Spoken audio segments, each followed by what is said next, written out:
สบายดีพ่อแม่พี่น้องมดทุกคนมื้อนี้อยู่กับสองนุ่มเนื้อพาลุยนุ่มเนื้อที่พาน้องมาเฮ็ดไก่อบฟางหรือว่าอบเฟืองเนาะไต้บานอาจารย์จ้ะมาติดตามรับชมไปนำกันเลยไก่มา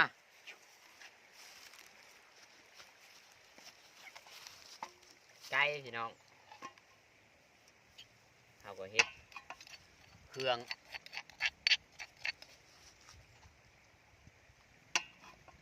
ใส่เลย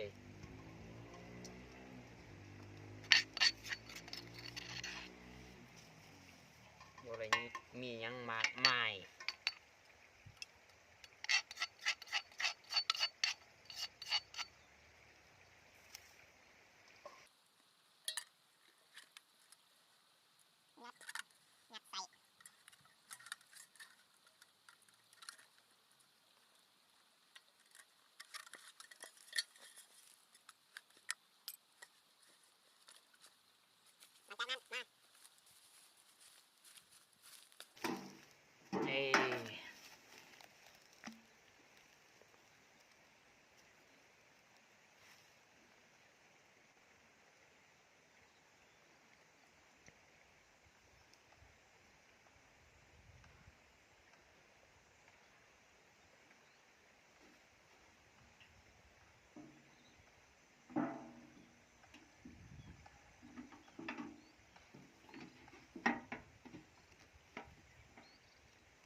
เสียมา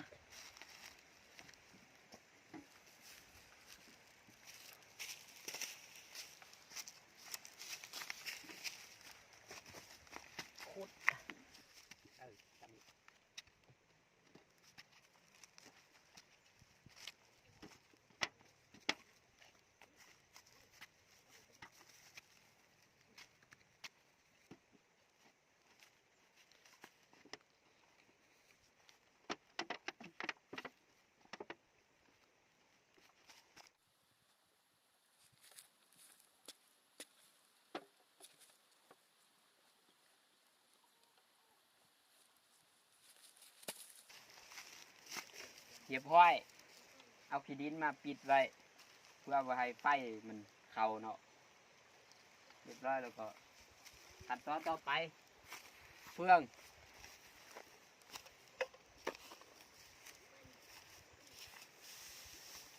เยี่ยมไปเรียบร้อย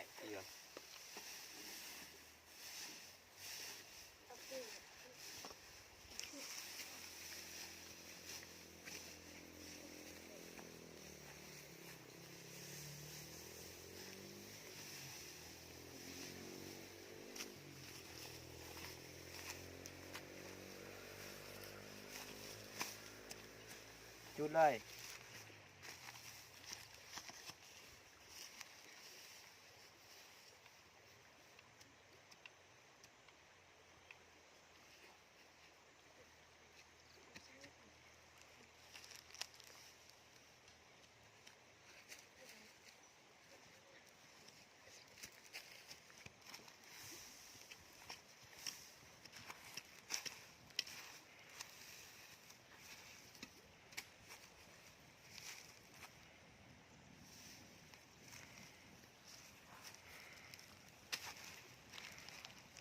รอทาติดตามเบิ่งนำกัน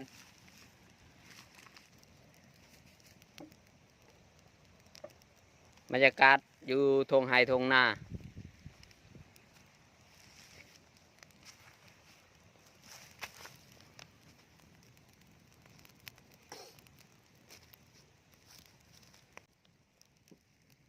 แต่ทีมงานสิได้กินบ่จังได้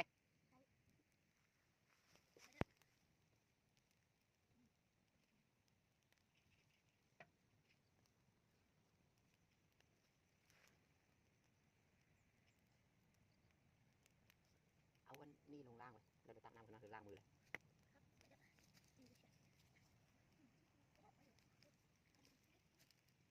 บรรยากาศ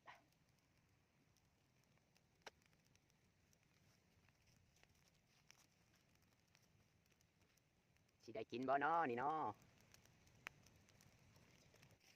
หน่อยทางทีมงานจัดแจงกันแล้วพ่อ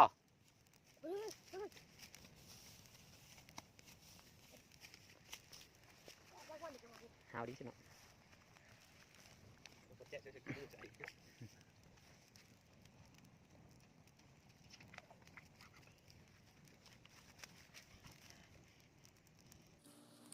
เชื่อออมมันเลยเชื่อเบื้องนี้เลยหน่อยทางทีมงานได้เรื่องโอเค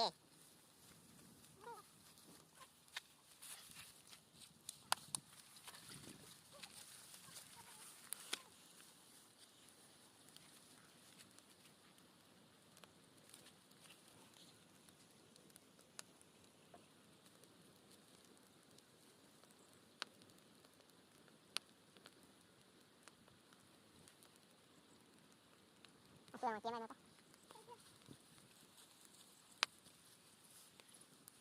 ทางทีมงาน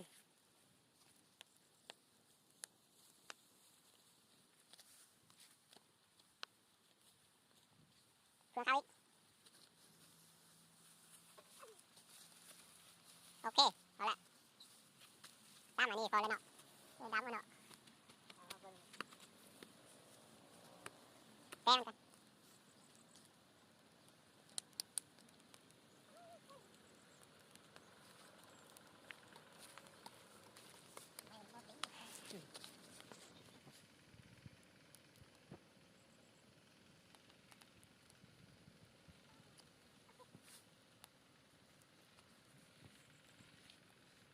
ใส่สัมผัสมึงมานี่สัมผัสจะได้สิได้กินบ่ ได้ เอออยากกินบ่ ยัก Okay. Yeah. ยัก อยากกินบ่ ไร โอ้ยอันนี้ดูไม่ขึ้น ยัก เออ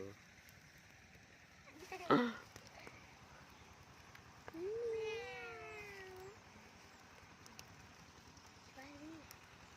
โอ้ยไล่บ้านพระองค์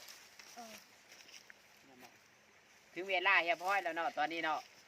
มาเบิ้งนำกันเป็นอะไร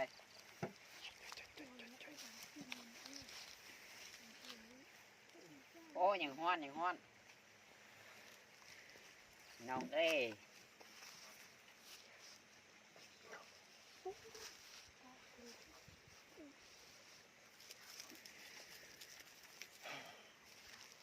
โดนกูหมดแล้ว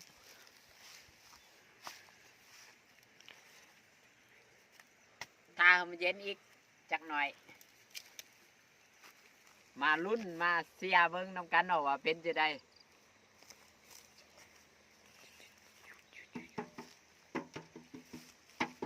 อยากหาเบิ้งซุ่มๆเนอะ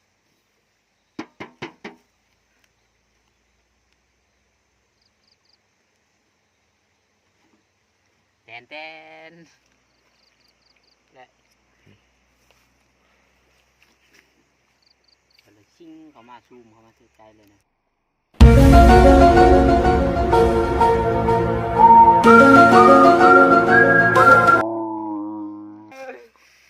โอ้เอาโยกขึ้นมาตายเป็นอีนี่พี่น้อง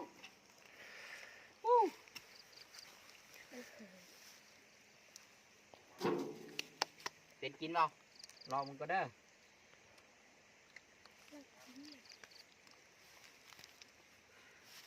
โอ้หวาน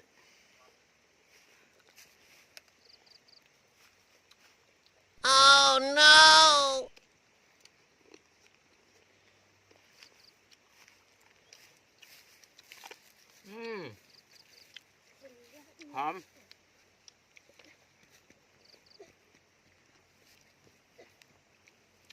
เป็นกิน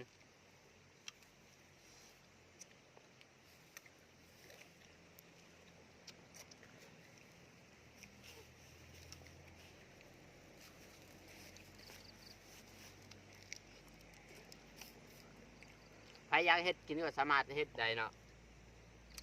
ง่ายๆเบิ่งแต่ละขั้นตอนเนี่ย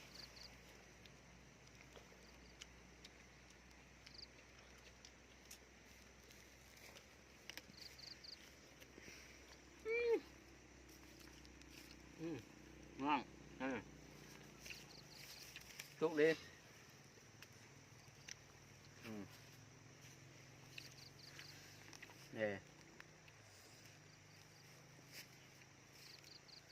ผักลายสำหรับคลิปนี้ก็จบเพียงเท่านี้เนาะฝากกดไลค์กดแชร์กดติดตามให้ส่องนุ่มเนื้อผ้าลุยขอขอบใจ